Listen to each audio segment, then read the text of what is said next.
Welcome to the Deep Dive. Today we're really getting into it, diving deep into what folks call the golden age of RC cars. We're talking roughly 1976 to 1992. That's right. It's a fascinating period. We've looked at a lot of material, articles, and research, and they all point to this time being just huge, massive popularity, tech moving incredibly fast. And the birth of competitive off-road buggy racing as we really know it. So our mission, really, is to figure out why this time is seen as so golden, what made it tick. Yeah, it seems like it was more than just a fad. There was this unique energy, enthusiasm from the public and rapid innovation just feeding off each other. It's interesting how the sources mention the visual appeal, kicking things off, making manufacturers push the tech harder, like a cycle. Exactly. That dynamic look of the buggies, it just captured people's imaginations. Okay, so that golden label, what were the key ingredients? So the research highlights a few things. First, just massive hype, real mainstream appeal. Yeah, apparently seeing something like a Tamiya Frog or Hornet just tearing around the neighborhood was pretty normal back then. It really caught on. Totally. And think about the time, too. You had a generation with maybe more access to tech, a bit more free time. RC cars were this tangible, hands-on thing. And then the tech itself was just exploding, wasn't it? Yeah. Not just looks. These things were genuinely getting better, faster, and more capable all the time. Oh, absolutely. Chassis, suspension, motors, electronics, constant evolution. And a huge part, according to the sources, was the kit format. Yes, that's crucial. Most of the iconic cars, you didn't just buy them ready to go, you built them. Right, the whole DIY thing. Exactly. It created this deeper connection, a real understanding of how they worked. It wasn't just driving, it was building, tinkering. People really owned it, Yeah. and shared that knowledge. Word of mouth must have been huge. Definitely. And that brings us to the last big piece, organized racing. From just messing around to actual organizations like Roar and IF Air setting rules, holding championships. Precisely. That competition became a massive driver for innovation. Manufacturers had clear targets, a proving ground. It pushed R&D like crazy. So how did all these things shape that specific time frame, 76 to 92? Let's pinpoint the start. 1976, what happened then?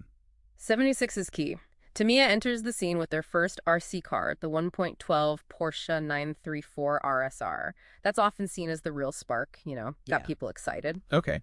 And at the same time, Kyosho, another big name, releases the Peanuts '09 buggy. But what's really significant is 76 also saw the first proper electric RC cars hitting the market commercially. Ah, so a move away from the nitro engines for the mainstream. Yeah, it really started that shift, much more accessible for many people. Okay, let's jump ahead slightly. 1979 seems like another pivotal year, especially for off-road. Absolutely. 79 is Tamiya launching the Rough Rider and the Sand Scorcher, iconic stuff. The Rough Rider.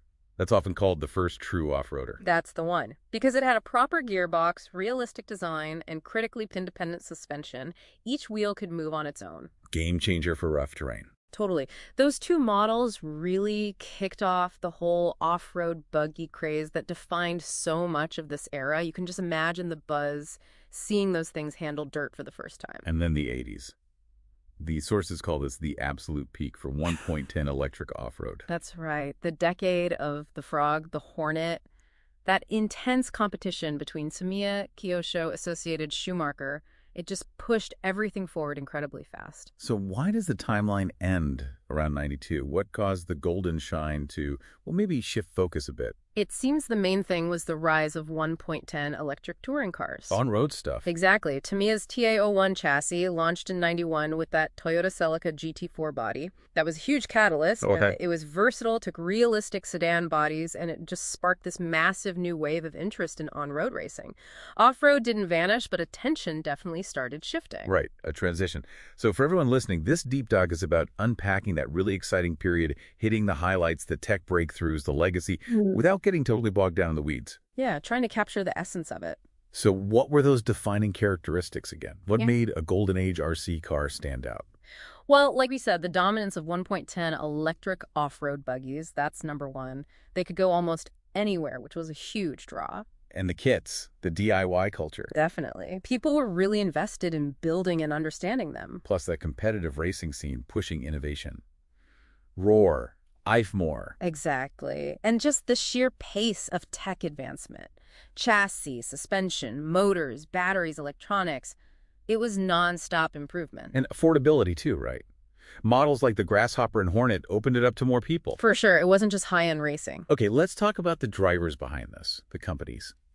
Who are the pioneers shaping this era? Yeah, there were definitely some key players, each with their own kind of focus. You absolutely have to start with Tamiya. Right, known for scale realism. Very much so. Incredible detail in their bodies.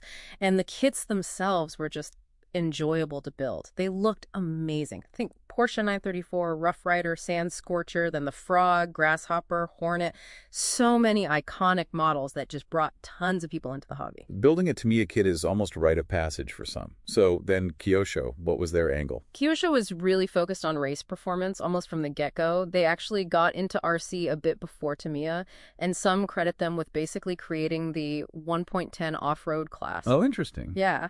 Their buggies, like the Scorpion, the Optima series, the Ultima, they were serious contenders on the track, winning big races internationally. They really pushed Tamiya to up their performance game, too. Okay, and across the pond, Associated Electrics, the American powerhouse, legendary in racing circles. No doubt. Associated, especially with the RC10 release in '84, that was a watershed moment. The Gold Tub. The Gold Tub. That aluminum chassis, the advanced suspension, it just set a whole new standard for 2WD performance, dominated racing for ages. And their partnership with Reedy Motors was absolutely critical for that track success. And we can't forget the Brits, Schumacher Racing Products, known for innovation. Exactly. Cecil Schumacher, the founder, came from a Formula One background, I believe. So they were all about clever design. They're credited with inventing the ball differential. Wow, really? That's huge. It is. Crucial bit of tech for smooth power delivery, still used today. Their C-Cat buggy competition, all-terrain, was super innovative. Belt drive, that clever crashback suspension. It even won a world championship. Very cool. And finally, Yokomo from Japan. Strong racing focus, especially 4WD. Yeah, Yokomo really carved out their niche in 4WD off-road. Their YZ834B, the dogfighter. That's seen as the first purpose-built 4WD racing buggy. And it won the first IFMAR 4WD World. It did, and later models like the Super Dogfighter cemented their reputation. Top-tier 4WD racing brand. Sounds like a real pressure cooker, all these companies pushing each other. Which leads perfectly into the tech breakthroughs. What were some of the biggest leaps? Oh, so many. Electric motors went from basic tan motors to seriously potent modified versions. Suspension became way more sophisticated independent setups, oil-filled shocks becoming standard that let cars handle proper rough stuff. Made a huge difference, I bet. Huge. Competitive 4WD systems arrived, changed the game completely, and then the move from clunky mechanical speed controllers to smooth electronic speed controllers, ESCs, massive improvement in control. And batteries, too? Yep. NICBUD nickel-cadmium batteries became the standard, and they saw big improvements in capacity and power delivery during this time. Okay, let's dig into that technological crucible a bit more. Yeah. Chassis and suspension first. How did they evolve? Well, you started with simpler designs, almost flat pan chassis. But for off-road, you needed something tougher. Tamiya's Rough Rider was a step up there. Then materials changed. Try plastics first. Yeah, ABS plastic was common, like on the Tamiya Frog. But then Associated's RC10 brought in that aluminum tub, much stiffer, better handling. And towards the end of the era, you saw high-end cars using graphite. Like the Team Low CJRX2 or the Tamiya Avante. Exactly. Lighter, even stiffer, all for performance. And suspension went from basic to pretty complex, right? Totally. Independent suspension was key for off-road, letting each wheel soak up bumps. Double wishbones became common on race cars, and oil-filled dampers, the shock absorbers, transformative. Instead of just springs bouncing around. Right. Proper damping controlled the car over jumps and bumps. Then you saw extras like anti-roll bars, like on the Tamiya Hotshot, to reduce body lean in corners, and some really unique designs, too. Like the Schumacher Crashback. Yeah, designed to absorb front impacts better. Yeah. And Losi had that innovative 5-link rear suspension on the JRX2 trying to maximize grip. Lots of clever thinking. Okay, how about getting the power down? Drivetrains. What changed there? Well, 2WD rear-wheel drive was dominant early on, and they kept refining those designs. But the big revolution was competitive 4WD arriving mid-'80s. More grip, better acceleration. Huge advantage, especially on looser surfaces. It eventually led to the separate 2WD and 4WD classes we still have today. And how did they actually do 4WD? Different methods? Yeah, there were a few ways. Early ones sometimes used chains, like the Yokomo Dogfighter and the first Kyosho Optima. Effective, but maybe a bit less efficient, needed more upkeep. Okay. Then belt drives came along, pioneered by Schumacher with the CAT, and Kyosho adopted it for the Optima Med later, Quieter, smoother, often lighter. And shaft drive? Yep, like in the Tamiya Hotshot.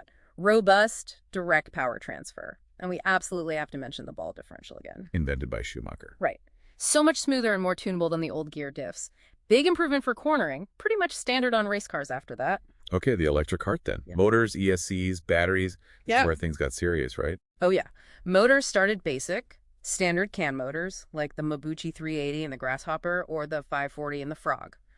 But racing demanded more. That's where the modified motors came in. Reedy, Trinity. Exactly. Legendary names, often hand-wound, better magnets, balanced armatures, serious stuff.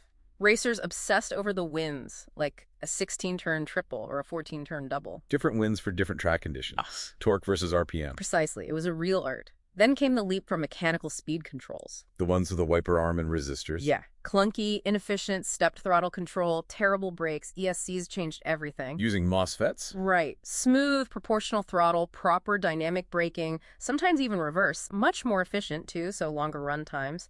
Companies like Novak and Taken were the pioneers there. Essential race gear. And the batteries powering it all. Nikod, nickel-cadmium, was king. Sanya cells were the ones to have the 1200 SEs, 1400 SCRs, and especially the 1700 SCRC Reds. Top-tier stuff. And racers built their own packs. Often, yeah.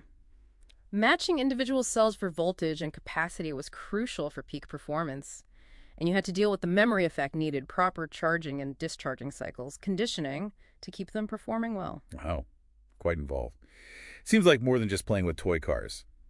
So we've mentioned the companies. Let's hit some of those truly iconic cars. Yes. The pantheon of performance. Where do we start? Well, you almost have to start with the Associated Electrics RC10, late 84, just revolutionized 2WD. The Gold Tub again. The Gold Tub, the suspension, it just set the bar so high and dominated racing. Truly one of the most influential RC cars ever. Okay, but going back a bit, 79, Tamiya's Rough Rider and Sand Scorcher. Yeah. Maybe not ultimate racers, but they started the whole off-road craze, right? Absolutely. That scale realism, the Rough Rider's independent suspension, they just captured the imagination. Still incredibly sought after today. And for pure popularity, getting people into the hobby. Gotta be Tamiya's Frog and Hornet. Early to mid-80s.